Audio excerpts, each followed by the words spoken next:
Siapa yang tidak pernah terkena musibah? Hampir kita semua pernah terkena musibah. Dari musibah yang ringan, musibah yang pertengahan, dan musibah yang berat. Siapa yang tidak pernah ban motornya gak kempos, kehabisan bensin, atau dia potong kuku tangannya, kemudian ada yang tidak tepat, sakit perut, sakit kepala, kecapean, rasa gundah, dan terkadang musibah itu menimpa harta atau menimpa keluarga kita, menimpa orang-orang yang kita cintai, dan terkadang musibah itu menimpa masyarakat secara umum yang kita ada di dalam. Banjir bandang, gempa bumi, erupsi Gunung Semeru kemarin, berapa banyak yang terdampak, jembatan yang putus, orang-orang yang kehilangan hewan ternaknya, kehilangan tempat tinggalnya, kehilangan orang-orang yang dia cintai. Dan kalau kita lihat musibah ini terus ya, dan COVID-19 yang sampai hari ini ya dunia masih ketakutan, sehingga kalau tadi Dokter Dani menyebutkan sudah landai, tapi kita tetap harus waspada. Ada sesuatu yang perlu kita khawatirkan. Musibah yang datang itu emangnya apa? Emangnya itu azab atas dosa yang kita lakukan, atau ujian untuk mengangkat derajat hamba? Sebelum kita membicarakan hal itu, kita harus sadar bahwa kehidupan dunia ini adalah ujian dari Allah SWT. Alladzi khalaqal mauta wal hayata liyabluwakum ayyukum ahsanu amala. Dialah Allah Jalla Jalaluh yang menciptakan kematian dan kehidupan. Kita dulu nggak ada, apalagi para dokter yang ngurusin bayi lahir nih. Dia benar-benar merasakan bahwa manusia ini dulu nggak ada. Dia tidak punya akte kelahiran. Dia tidak masuk kepada kakak siapapun. Dia dulu tidak ada, kemudian jadi ada. Untuk apa? Liyabluwakum ayyukum ahsanu amala.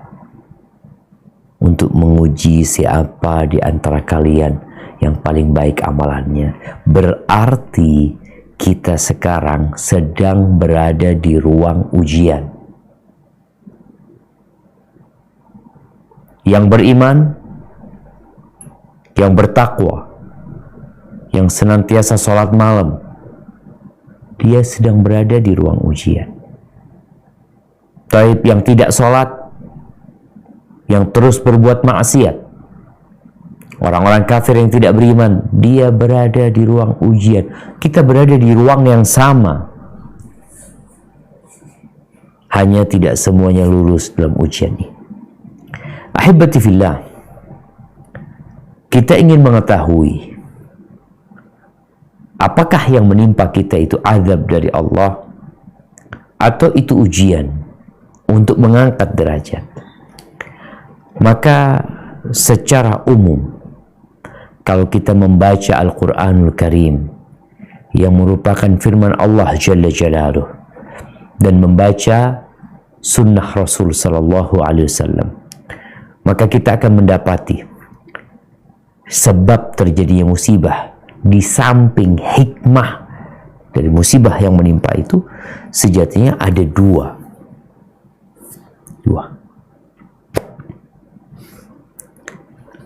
Yang pertama adalah dosa, kemaksiatan yang dilakukan, baik meninggalkan kewajiban atau melanggar larangan. Baik itu dosa besar yang sampai mengeluarkan dari Islam, atau dosa kecil di mana Allah Azza wa Jalla memberikan musibah kepada orang tersebut sebagai balasan, hukuman. Bahasa kita adab tuh, sebagai hukuman atas dosa yang dia kerjakan di dunia. Allah kasih itu. Coba kita buka firman Allah di surat An-Nisa ayat 79. Apa kata Allah Azza wa Jalla? Nah, أعوذ بالله من الشيطان الرجيم ما أصابك من حسنة فمن الله وما أصابك من سيئة فمن نفسك وأرسلناك للناس رسولا وكفى بالله شهيدا. Apa saja nikmat yang kamu peroleh adalah dari Allah, dan apa saja bencana yang menimpamu, maka dari kesalahan dirimu sendiri. Kami mengutusmu menjadi Rasul kepada segenap manusia, dan cukuplah Allah menjadi saksi. Barakallahu fikum. Jadi di ayat ini dengan jelas Allah menerangkan bahwa musibah yang menimpa kita karena kita. Jangan cari kambing hitam. Oh, ini gara-gara supirnya. Oh, ini gara-gara jalannya lobang. Ada orang naik motor jatuh gara-gara jalannya lobang. Taib. Ada berapa banyak orang yang naik motor? 100 orang? 200 orang? 500 orang? Mereka nggak jatuh. Kenapa nggak jatuh? Betul. Lobang ini menjadi sebab. Tapi kenapa hanya dirimu yang terjatuh di sana? Ketika orang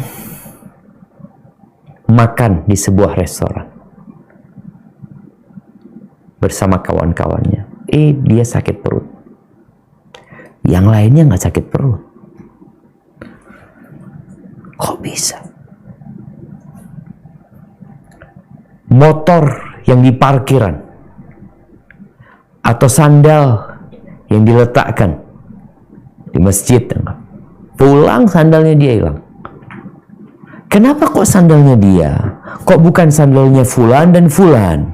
Kenapa motornya dia yang hilang? Padahal masih banyak motor di parkiran tersebut. Famin nafsi, dari engkau. Ini sebab yang pertama.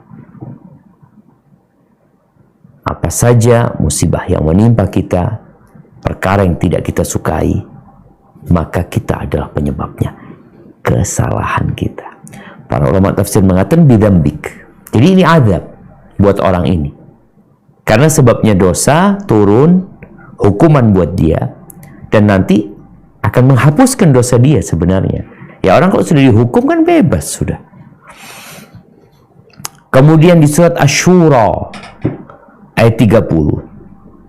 Apa kata Allah Azza wa Jalla?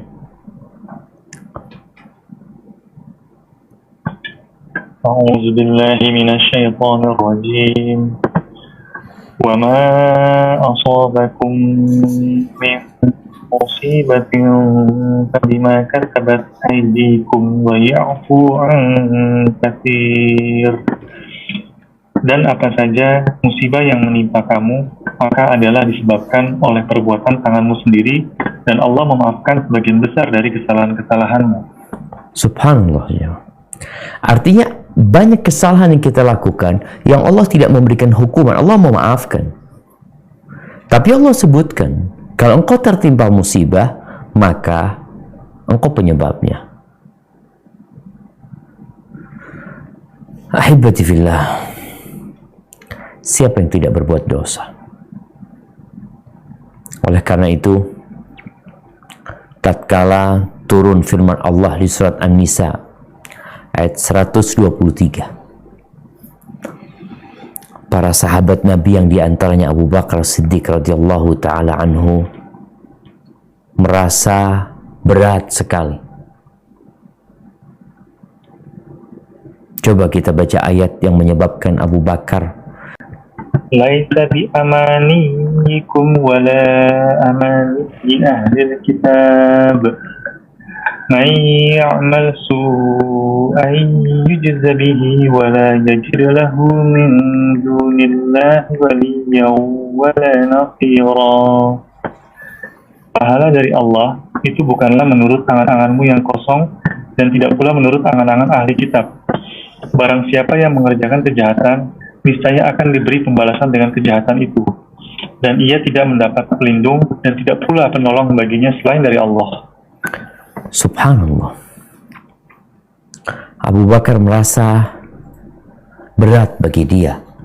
Kalau setiap berbuat salah, pasti dibalas. Maka kata Nabi SAW, Ghafarallahu laka ya Abu Bakar. Semoga Allah mengampunimu wahai Abu Bakar. Alasta tamrat, bukankah engkau sakit, capek, lelah, ada perasaan gundah? Itu balasan. Karena memang kullu bani Adam khata. Semua anak Adam itu berbuat dosa, melakukan kesalahan. Sehingga rasa sakit yang dideritanya, capek, lelah, letih, linu-linu, lesu, lemes, itu azab. Maksudnya azab, hukuman atas dosa yang kita lakukan. Ahibati fillah, ada musibah yang besar ya. Kalau tadi ya kita merasa nggak berat lah. Kadang-kala orang pusing ya, minum obat, istirahat, ya, bangun seger. Alhamdulillah. Tapi yang harus dia sadari, ketika dia pusing, kemudian dia lemas, demam, lalu dia minum obat, terus dia tahu-tahu seger bangunnya, hendaklah dia sadar, boleh jadi yang terjadi itu karena dosa yang dia lakukan.